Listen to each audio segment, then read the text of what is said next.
नमस्कार मित्रों, मैं डॉक्टर कृति साहित्य कृति के यूट्यूब चैनल पर आपका बहुत बहुत स्वागत करती हूँ। हम पढ़ रहे हैं पुनीत कुमार राय जी की वस्तुनिष्ठ हिंदी पुस्तक से, जिसमें हम पाश्चात्य काव्य शास्त्र को पढ़ रहे हैं। और पिछली वीडियो में हमने वर्ड्सवर्थ आदि जो महत्वपूर्ण आचार्य थे पाश्चात्य काव्य शास्त्र के, उनको पढ़ लिया था। आज की वीडियो में हम पढ़ेंगे क्रोचे को। तो आप जानते हैं कि अभिव्यंजनावाद के प्रवर्तक के रूप में पाश्चात्य काव्य शास्त्र में क्रोचे को जाना जाता है। तो आज हम क्रोचे के बारे में और क्रम से आने वाले कुछ और महत्वपूर्ण आचार्यों को देखेंगे। तो वीडियो के साथ शुरू से अंत तक बने रहिएगा। महत्वपूर्ण कक्षा है और जैसा कि पुनीत कुमार राय जी की वस्तुनिष्ठ हिंदी की जो पुस्तक है, ये बहुत महत्वपूर्ण, आपकी परीक्षा के लिए वस्तुनिष्ठ प्रश्न यहाँ से पूछे जाते हैं। तो आज इसी आधार पर इन्हीं वस्तुनिष्ठ प्रश्नों को जो कि परीक्षा में पूछे जाते हैं ध्यान में रख कर के इस वीडियो में मैं महत्वपूर्ण आपको बताती चलूँगी। जैसे कि ये वाला जो प्रश्न है कि अभिव्यंजनावाद के प्रवर्तक कौन है, तो आपने देखा होगा बहुत सारे प्रश्न पत्रों में ये प्रश्न बनता है। तो क्रोचे अभिव्यंजनावाद के प्रवर्तक के रूप में जाने जाते हैं। बात की जाए क्रोचे के जन्म की, तो क्रोचे का जन्म इटली के नेपल्स नामक नगर में 1866 में हुआ था। तो 1866 में जन्म हुआ था। कहाँ पर? इटली में। कभी कभी ये भी पूछा जाता है कि इन आचार्यों को जन्म स्थान के आधार पर मिलान कीजिए या इस तरह के प्रश्न। तो ये इटली से इनका संबंध रहा है, जन्म स्थान है इटली क्रोचे का। अभिव्यंजनावाद के प्रवर्तक तो हैं ही क्रोचे। वहीं क्रोचे ने एस्थेटिक नामक ग्रंथ इतावली भाषा में लिखा था। तो एस्थेटिक जो इनकी रचना है बड़ी प्रसिद्ध है और बहुत बार पूछी भी गई है एस्थेटिक, ठीक है। क्रोचे का है ग्रंथ और यह इतालवी भाषा में लिखा गया ग्रंथ है। सन 1900 ईस्वी में नेपल्स में सौंदर्य शास्त्र पर क्रोचे ने 3 भाषण दिए थे। किस पर दिए थे? सौंदर्य शास्त्र पर दिए थे।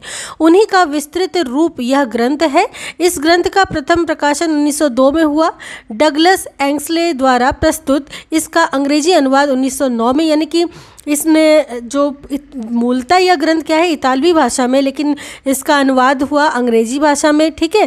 फिर एस्थेटिक के 2 भाग है। प्रथम भाग में सौंदर्य शास्त्र का सैद्धांतिक विवेचन है और द्वितीय भाग में सौंदर्य शास्त्र का इतिहास है, ठीक है। तो पहले में सैद्धांतिक विवेचन और दूसरे में इतिहास, ठीक है। दोनों मूलतः किस पे है? दोनों बातें हैं सौंदर्य शास्त्र के ऊपर ही, एक इतिहास पर और एक उसके सैद्धांतिक विवेचन पर। तो ये है एस्थेटिक जो इसका वर्ण विषय है पुस्तक का। ये वही बात करें आधुनिक सौंदर्य शास्त्र के जनक के रूप में कौन जाने जाते हैं, तो आधुनिक सौंदर्य शास्त्र के जनक के रूप में जाने जाते हैं बाउमगार्टन। बहुत बार बाउमगार्टन का नाम पूछा गया है, जो इनको आधुनिक सौंदर्य शास्त्र का जनक माना जाता है। वही क्रोचे के सौंदर्य विवेचन का आधार जो है वो है आत्मवाद। क्या है? आत्मवाद। इसको ध्यान रखिएगा। क्रोचे का जो सौंदर्यवाद है और आत्मवाद और जो सौंदर्यवाद को लेकर के लिखी गई इनकी पुस्तक एस्थेटिक, इसका जो पूरा आधार है वो आत्मवाद पर ही टिका है।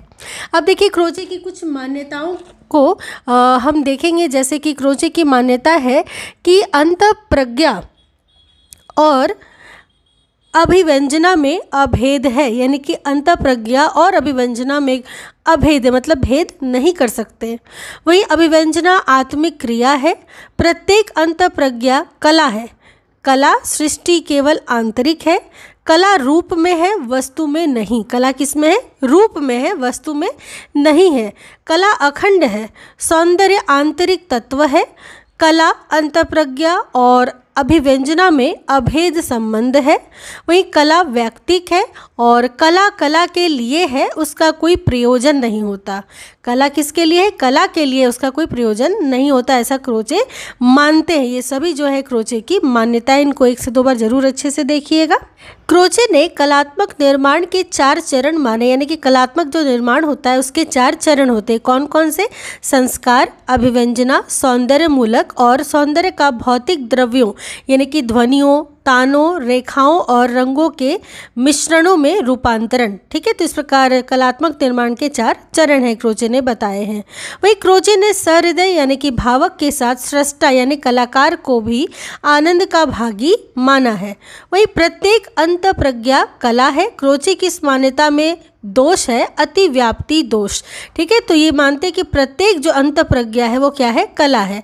इस मान्यता में क्रोचे की, वैसे तो कभी कभी प्रश्न पूछा जाता है कि ये कथन है किसका या ये मान्यता है किसकी, तो ये है क्रोचे की। तो क्रोचे की इस मान्यता में दोष की भी बात करें इसमें, तो है इसमें अतिव्याप्ति दोष। टी.एस. इलियट, अब हम देखेंगे टी.एस. इलियट को, ठीक है। क्रोचे तो हमने देख लिया, अब टी.एस. इलियट जो है वो दूसरे आचार्य हैं पाश्चात्य काव्यशास्त्र के। इलियट का नाम आपने सुना ही है, पूरा नाम है टी.एस. इलियट। इनका जन्म सेंट लुई यानी कि अमेरिका में 1888 में हुआ था।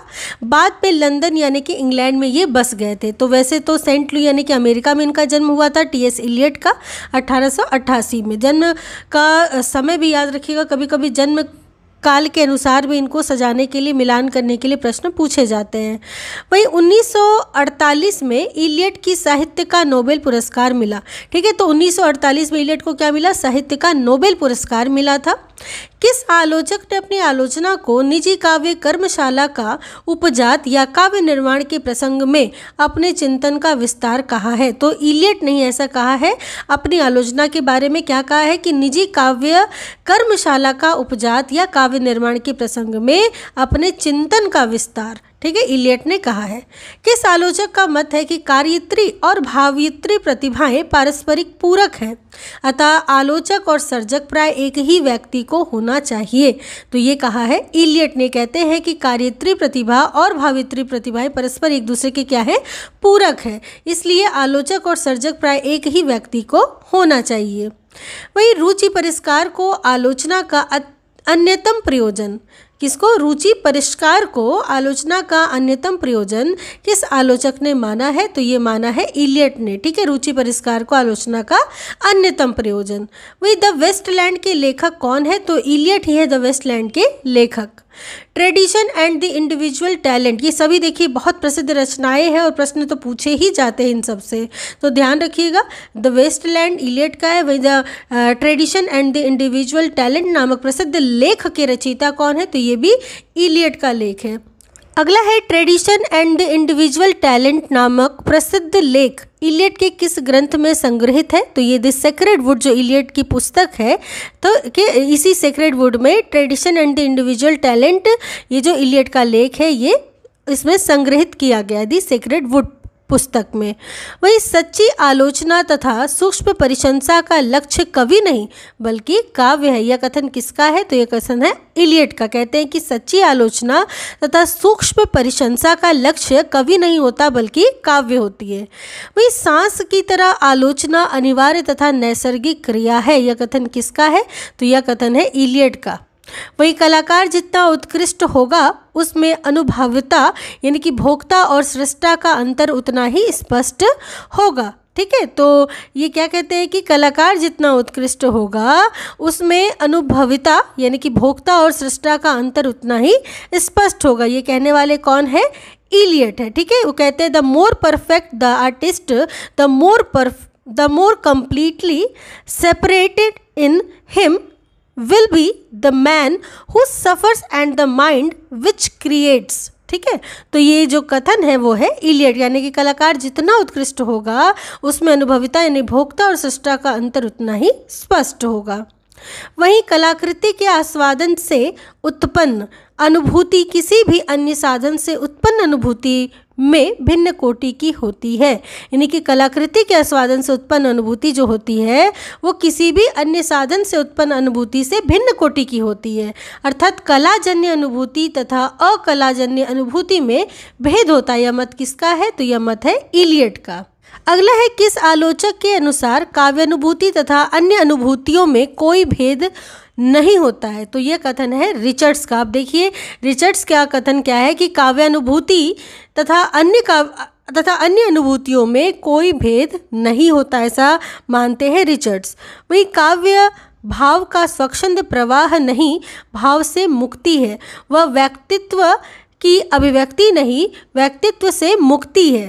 कहते हैं कि काव्य जो है वो भाव का स्वच्छंद प्रवाह नहीं है, भाव से मुक्ति है, वह व्यक्तित्व की अभिव्यक्ति नहीं बल्कि व्यक्तित्व से ही मुक्ति है। किंतु निश्चय ही जिनमें व्यक्तित्व और भाव है वे ही जान सकते हैं कि उनसे मुक्ति की आकांक्षा का अर्थ क्या होता है। यह कथन किसका है? तो यह भी कथन है इलियट का। वही आलोचना का मूल तत्व है अच्छी कविता के चयन की और बुरी कविता के त्याग की क्षमता।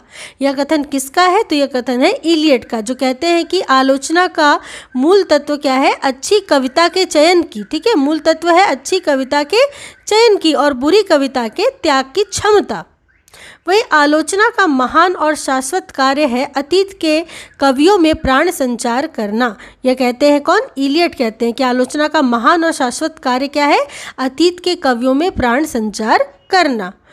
वही अगला है आलोचक का कर्तव्य है परंपरा को कायम रखना, साहित्य को स्थिर और अखंड रूप में देखना, अर्थात उसे काल द्वारा नियंत्रित रूप में देखकर कालातीत रूप में देखना।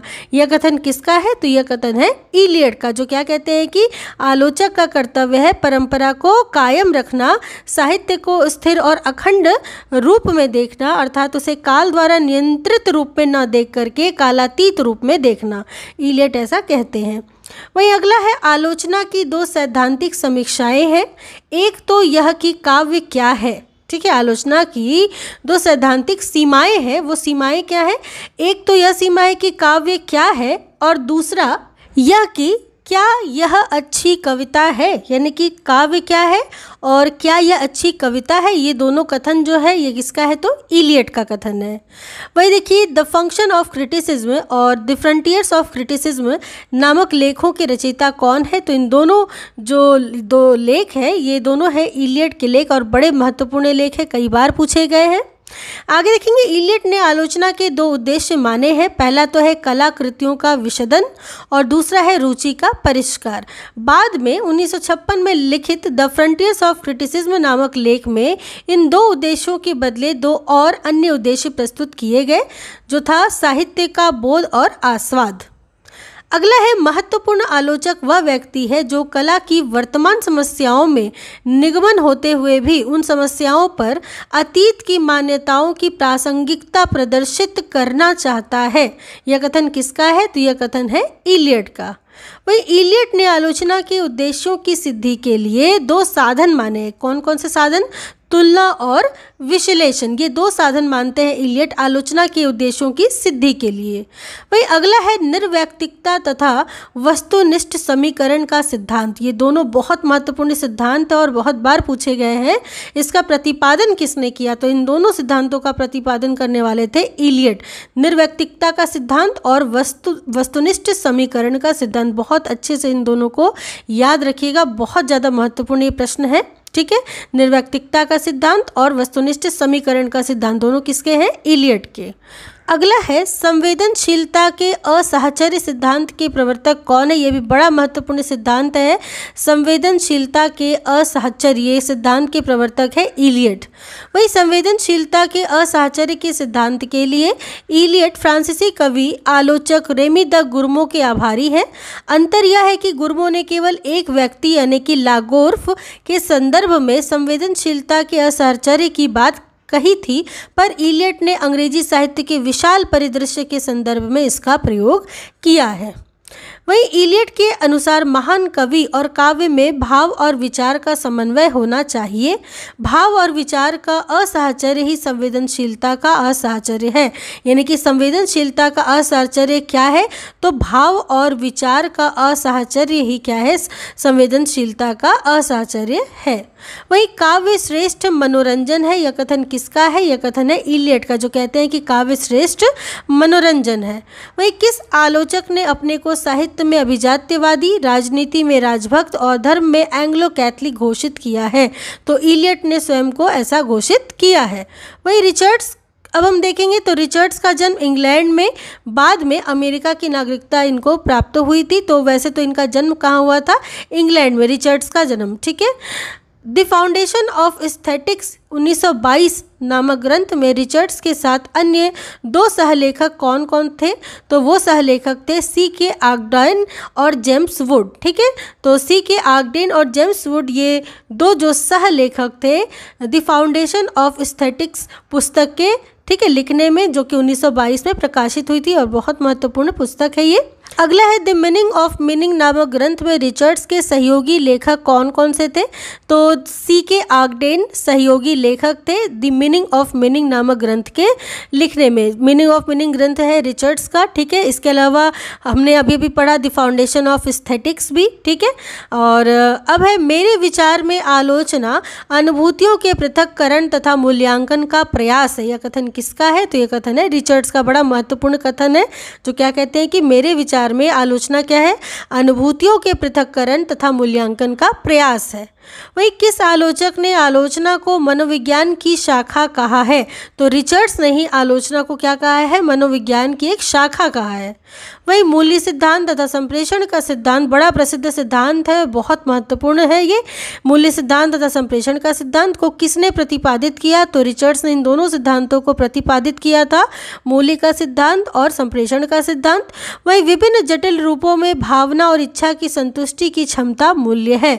यह कथन किसका है? तो यह कथन है रिचर्ड्स का, जो क्या कहते हैं कि विभिन्न जटिल रूपों में भावना और इच्छा की संतुष्टि की क्षमता मूल्य है, ठीक है। ये रिचर्ड्स का कहना है, क्योंकि मूल्य सिद्धांत रिचर्ड्स ने दिया है तो मूल्य की बात करते हैं।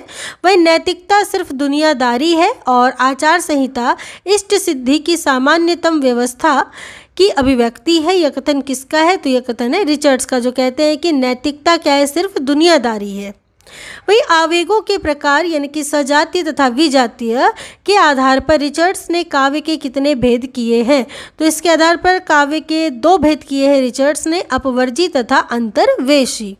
रिचर्ड्स ने आलोचना को 2 भेद माने हैं। तो आलोचना के 2 भेद किसने माने हैं? तो सबसे पहले ये जान लीजिए रिचर्ड्स माने हैं। और क्या क्या? तो आलोचनात्मक और प्राविधिक, ये 2 भेद माने हैं आलोचना के रिचर्ड्स ने, आलोचनात्मक और प्राविधिक। वही रिचर्ड्स के अनुसार आलोचना के 2 आधार स्तंभ क्या है? तो मूल्य का लेखा और संप्रेषण का लेखा। जैसा कि मूल्य का सिद्धांत और संप्रेषण का सिद्धांत है इनका, तो आलोचना के 2 आधार स्तंभ भी ऐसे ही है, मूल्य का लेखा और संप्रेषण का लेखा। वही संप्रेषण का अर्थ ना तो अनुभूति का यथावत यानी कि हूबहू अंतरण है और न 2 व्यक्तियों के बीच अनुभूति का तादात्म्य, बल्कि कुछ अवस्थाओं में विभिन्न मनों की अनुभूतियों की अत्यंत समानता ही संप्रेषण है। यह कथन किसका है? तो संप्रेषण के बारे में इस प्रकार का वक्तव्य देते हैं रिचर्ड्स। वही रिचर्ड्स के अनुसार संप्रेषण अचेतन प्रक्रिया है तथा कलाकार की अनुभूति और कलाकृति में जितना संवाद यानी मेल होगा उसी के अनुपात में उसकी संप्रेषण क्षमता भी होगी, ऐसा रिचर्ड्स मानते हैं। यानी कि संप्रेषण एक अचेतन प्रक्रिया है तथा कलाकार की अनुभूति और कलाकृति में जितना मेल होगा, जितना संवाद होगा, उतना ही अनुपात में, उसी ही अनुपात में संप्रेषण की क्षमता भी होगी। वही रिचर्ड्स ने भाषा के कितने रूप माने हैं? तो भाषा के 2 रूप माने हैं रिचर्ड्स ने, वैज्ञानिक और रागात्मक। वही रिचर्ड्स के अनुसार आलोचना का चरम लक्ष्य क्या है? तो संप्रेषण है आलोचना का चरम लक्ष्य। किस आलोचक ने सृष्टा यानी कलाकार के मनोविज्ञान को अध्ययन का निष्फल यानी कि बंजर क्षेत्र कहा है? तो ये कहा है रिचर्ड्स ने। कहा क्या कहा है? तो सृष्टा यानी कि कलाकार के मनोविज्ञान को अध्ययन का निष्फल यानी कि बंजर क्षेत्र कहा है रिचर्ड्स ने। अगला है रिचर्ड्स और इलियट में एक प्रमुख अंतर यह है कि रिचर्ड्स ने काव्य पर भावक यानी कि सहृदय की दृष्टि में विचार किया है, जबकि इलियट ने काव्य की मीमांसा यानी कि मूलतः सृष्टा यानी कलाकार की दृष्टि से किया है।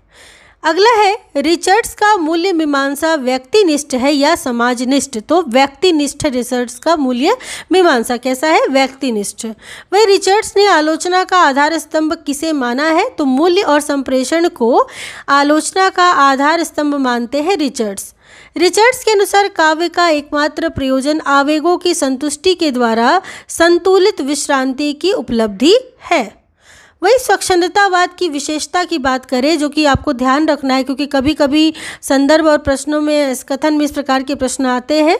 तो स्वच्छंदतावाद की विशेषता हम देखेंगे तो उसमें स्वतंत्रता होती है, मुक्ति की आकांक्षा होती है स्वच्छंदतावाद में, कल्पना और संवेग की महत्ता यानी कल्पना और संवेगों को महत्व दिया जाता है, वही व्यक्तिकता होती है, प्रकृति की ओर उन्मुखता होती है। ठीक है, तो ये सभी जो विशेषताएं वो किसकी है? स्वच्छंदतावाद की विशेषताएं हैं, तो बहुत अच्छे से ध्यान रखिएगा। अगला है इन डिफेंस ऑफ पोइजी नामक ग्रंथ के लेखक कौन है? तो इस ग्रंथ के लेखक है शैली। ठीक है, इन डिफेंस ऑफ पोइजी के। वही नेगेटिव कैपेबिलिटी यानी कि निषेधात्मक क्षमता सिद्धांत किसने प्रतिपादित किया है? तो किया है कीट्स ने। ठीक है, किसने प्रतिपादित किया है निषेधात्मक क्षमता सिद्धांत? कीट्स ने। आगे उत्तर आधुनिकता का प्रचलन कब से हुआ? तो उत्तर आधुनिकता के प्रचलन की बात शुरू करें कि कब से शुरू हुई है, तो 20वीं सदी के 7वें और 8वें दशक से शुरू होता है उत्तर आधुनिकता का प्रचलन। वहीं अब देखिए आधुनिकतावाद की विशेषताओं को हम देखेंगे, जिसमें उत्तर आधुनिकतावाद की विशेषता में इतिहास और परंपरा से विच्छेद है आधुनिकतावाद में। वहीं गहन स्वात्म चेतना है, तटस्थता और अप्रतिबद्धता है, व्यक्ति स्वातंत्र्य है, रूप और प्रयोग है, अपने आप में बंद दुनिया है, वहीं अपारदर्शी भाषा है। तो ये सभी जो विशेषताएं हैं वो विशेषताएं किसकी है? आधुनिकतावाद की विशेषताएं हैं। आगे है न्यू क्रिटिसिज्म 1941 ईस्वी नामक ग्रंथ के लेखक कौन है? न्यू क्रिटिसिज्म बहुत ज़्यादा महत्वपूर्ण ग्रंथ है, बहुत बार परीक्षाओं में पूछी गई है प्रकाशन वर्ष के साथ, तो ध्यान रखिएगा 1941 इसका प्रकाशन वर्ष है न्यू क्रिटिसिज्म का। और इस ग्रंथ के लेखक है रैनसम। नई समीक्षा के प्रमुख आलोचक कौन कौन से हैं, जो कि पूछा जाता है कि इनमें से कौन नई समीक्षा के आलोचकों में शामिल है या शामिल नहीं है, तो ध्यान रखिएगा रेनेस, ब्रुक्स, रॉबर्ट पेनवारेन, ब्लैकमर। ठीक है, ये सभी जो है वो नई समीक्षा के प्रमुख आलोचक हैं। वही प्राकृतवाद के प्रवर्तक के रूप में जाना जाता है जोला को, आप जानते हैं ये बड़े प्रसिद्ध हैं, प्राकृतवाद के प्रवर्तक है जोला। वही हिंदी में प्रमुख प्राकृतवादी लेखक कौन कौन से हैं? तो पांडे बेचन शर्मा उग्र, ऋषभ चरण जैन, ये दो जो लेखक है वो प्राकृतवादी लेखक है हिंदी में। वही आंदोलन के रूप में प्रतीकवाद का प्रारंभ कब से हुआ? तो 1886 ईस्वी से फ्रांस में प्रतीकवाद का प्रारंभ हुआ था, प्रतीकवाद आंदोलन का। वही मिथ और प्रतीक में प्रमुख अंतर क्या है? तो मिथ में कथा तत्व होता है जबकि प्रतीक में नहीं होता है। तो ये आपको ध्यान रखना है कि इसमें प्रमुख अंतर क्या है कि मिथ में कथा तत्व होता है, चूँकि मिथक है कथा है उसमें, और प्रतीक में नहीं होता है कोई। वही फैंटेसी मनोविज्ञान का शब्द है, इसका संबंध स्वप्न और अवचेतन मन में घटित होने वाली घटनाओं की विघटित और बेतरतीब बिंबावलियों से है। किसका अर्थ? फैंटेसी का अर्थ। वही हिंदी के किस कवि में फैंटेसी का प्राचुर्य देखा गया है? तो मुक्तिबोध की कविताओं में आप देख सकते हैं फैंटेसी का प्राचुर्य। वही बिंब क्या है? तो किसी भाव, विचार, वस्तु, घटना आदि का इंद्रिय संवेद्य काल्पनिक शब्दबद्ध समूर्तन ही बिंब है। अगला है सन 1908 में हुलमे और फ्लिंट ने बिंबवाद पर एक घोषणा पत्र प्रकाशित किया था। आचार्य शुक्ल ने फ्लिंट को ही इसका प्रवर्तक माना है। ठीक है, बिंबवाद का प्रवर्तक। ठीक है, किसको माना है बिंबवाद का प्रवर्तक? आचार्य शुक्ल जी ने तो फ्लिंट को। अगला है 1912 से 17 तक लंदन और अमेरिका में बिंबवाद का एक आंदोलन चला था। ठीक है, इसके अगुवा थे कौन थे? Ezra pound. किसके? बिंबवाद के जो बिंबवाद का आंदोलन हुआ था लंदन और अमेरिका में, इसी के अगुवा थे कौन? Ezra pound. वही हिंदी समीक्षा में बिंब शब्द का सर्वप्रथम प्रयोग आचार्य शुक्ल ने अपने एक निबंध भाव या मनोविकार में सन 1915 में किया था। तो आपको ध्यान रखना है कि शुक्ल जी ने बिंब शब्द का सर्वप्रथम प्रयोग किसमें किया था? तो उनका जो निबंध संग्रह है चिंतामणि, उसी में आने वाला भाव या मनोविकार संबंधी जो शीर्षक है इसी में किया था सन 1915 में। वही अंग्रेजी शब्द मिथ को हिंदी में मिथक कहा जाता है। मिथक के अतिरिक्त इस शब्द के लिए दंत कथा, पुरावृत्त, धर्मगाथा, पुरा कथा, पुराख्यान आदि शब्दों का भी प्रयोग होता है। किसके लिए? मिथ या मिथक के लिए। वही मिथ यूनानी शब्द माइथोस से विकसित हुआ है, जिसका अर्थ है आर्तक्य आख्यान। ठीक है, तो आर्तक्य आख्यान यानी कि माइथोस, जिसको यूनानी में कहते हैं, और हम ऐसे कह सकते हैं मिथ। ठीक है, तो ये विकसित हुआ है मिथ यूनानी शब्द माइथोस से। ठीक है, और इसका अर्थ क्या है? आर्तक्य आख्यान, मतलब ऐसा आख्यान जिसको हम मिथक के रूप में देखते हैं, एक दंत कथा के रूप में देखते हैं, जिसमें हम कोई तर्क नहीं करते, मतलब बहुत ज़्यादा हम इसमें विचार नहीं करते, तर्क नहीं करते। ठीक है, अतर्क्य कथा के रूप में हम इसको देखते हैं। वही मिथक को आदिम मनुष्य की दमित यौन भावनाओं का प्रतीकमूलक व्यक्तिकरण किसने कहा है? तो फ्रायड ने कहा है, क्योंकि फ्रायड जो थे वो मनुष्य मन के कह सकते एक तरह के चितेरे थे मनुष्य मन के, और इस पर ही काफ़ी इन्होंने अपनी फ्रायड की रचनाएं भी आपको देखने को मिलती है। उनका मनोविज्ञान जो था वो पूरी तरीके से मनुष्य की सोच, उनके विचार यानी कि मनुष्य के मनोविज्ञान पे आधारित था। ठीक है, तो मिथ को आदिम मनुष्य की दमित यौन भावनाओं का प्रतीकमूलक व्यक्तिकरण किसने कहा है? तो फ्रायड ने कहा है। वही मिथक को प्रजाति यानी कि सामूहिक अवचेतन का आदिम बिंब किसने कहा है? तो यूंग ने कहा है मिथक को प्रजाति यानी कि सामूहिक अवचेतन का आदिम बिंब। अगला है मिथक को विशुद्ध मानसिक रूपात्मक क्रिया किसने कहा है? तो लेवी स्ट्रोस ने कहा है मिथक को विशुद्ध मानसिक रूपात्मक क्रिया। किस विद्वान ने मिथक की उत्पत्ति भाषा से माना है तथा मिथक को भाषा का रोग कहा है? तो मैक्स मूलर जो है वो मानते हैं कि मिथक की उत्पत्ति भाषा से हुई है तथा मिथक को भाषा का रोग कहा है। मिथकीय समीक्षा के प्रवर्तक माने जाते हैं कौन? तो नॉर्थप फ्राई को माना जाता है मिथकीय समीक्षा का प्रवर्तक। वही हिंदी में आलोचनात्मक आख्यान के रूप में यथार्थवाद के पहले प्रयोक्ता कौन है? तो यथार्थवाद के पहले प्रयोक्ता है प्रेमचंद। यथार्थवाद और आदर्शवाद सन 1937 ईस्वी में नामक लेख किसका है? तो यथार्थ और आदर्शवाद जो लेख है वो है जयशंकर प्रसाद का, और बहुत बार ये पूछा गया प्रश्न है यथार्थवाद और आदर्शवाद, ये लेख है जयशंकर प्रसाद का। अगला है प्रसाद ने हिंदी में यथार्थवाद का जनक किससे माना है? तो यथार्थवाद का जो जनक है हिंदी में वो है भारतेंदु हरिश्चंद्र, और प्रसाद जी ने ये माना है, ठीक है, कि हिंदी में यथार्थवाद के जनक कौन है? तो भारतेंदु हरिश्चंद्र है जयशंकर प्रसाद के अनुसार। तो इस प्रकार आपने देखा संपूर्ण पाश्चात्य काव्य शास्त्र के साथ साथ काव्य की कुछ और जो भूमिकाएं रही हैं हिंदी लेखकों की, इस पर और भी बहुत सारे विचार बिंदु जो यहाँ पे शुक्ल जी के हमने और भी बहुत कुछ पढ़े हैं। तो इस प्रकार ये वीडियो मैं यहीं पर समाप्त करती हूँ। अगली बस एक और क्लास चलेगी जो कि पुनीत कुमार राय जी के ऊपर होगी, और ये पूरी पुस्तक हमारी समाप्त हो जाएगी। तो चैनल के साथ बने रहिएगा, वीडियो को सब्सक्राइब लाइक करके जाइएगा और इसी प्रकार के वीडियोस को देखते रहिएगा। मिलती हूँ अगली कक्षा में, तब तक के लिए आप सबका बहुत बहुत धन्यवाद।